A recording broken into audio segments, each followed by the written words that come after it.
What's up guys? Today we're taking a look at the brand new Vatic Visol Pro and Power.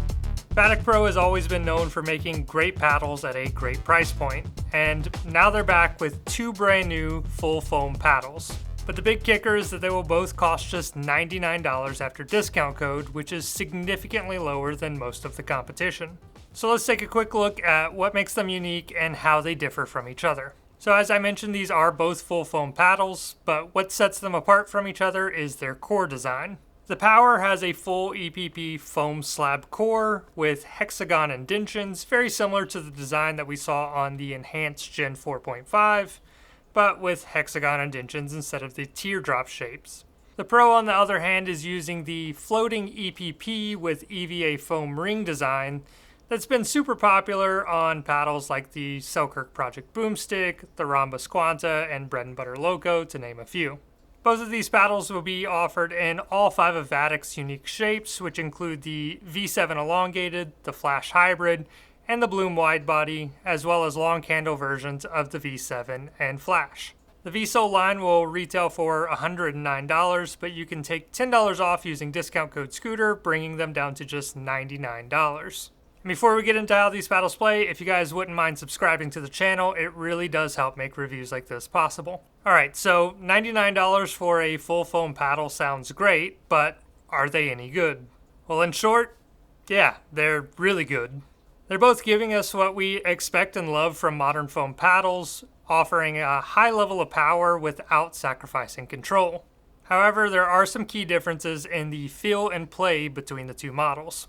Starting with the feel, I find that the Power has a more dense and foamy feel, similar to paddles like the enhanced Gen 4.5 and the Carbon True Foam Genesis. Whereas the Pro has more of that hollow and responsive feel like you'd find on the Boomstick, Quanta, and Loco. I find them both to offer very similar power levels on full swings, but I find that the Pro offers a bit more pop and that the Power feels a bit more accessible. On the other hand, I feel like the Power offers a more linear and predictable feel in the control game, thanks to that more dense and dampened feel.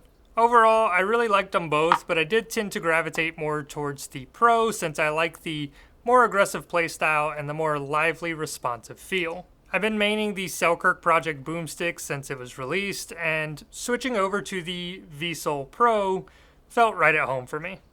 However, I let a lot of people try these out as I was playtesting them, and for a lot of the people that tried them out, the Power was actually their favorite.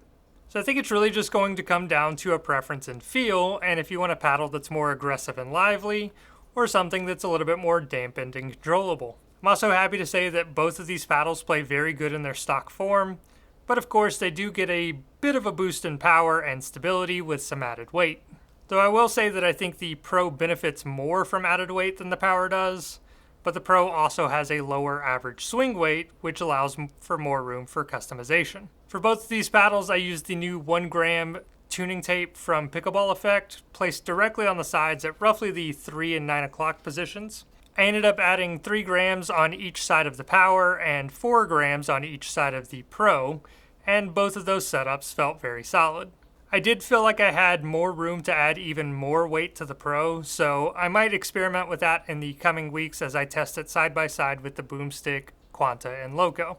And as a quick side note, if you're not familiar with Pickleball Effect's new tuning tape, I highly recommend you check it out. It offers all of the same non-toxic performance benefits of tungsten, but at a much lower cost.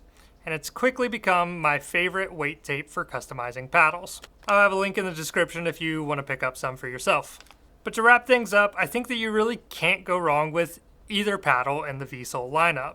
They offer top-tier performance that rivals paddles that cost 3 times as much, and they're offered in pretty much any shape you could want. I think that if you want a well-balanced foam power paddle that's straightforward and easy to play with right out of the box, then the Power is a solid option.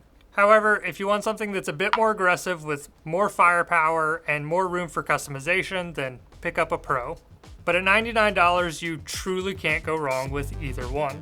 As always, if you guys have any questions, feel free to leave them in the comments, and stay tuned, I have more reviews coming soon.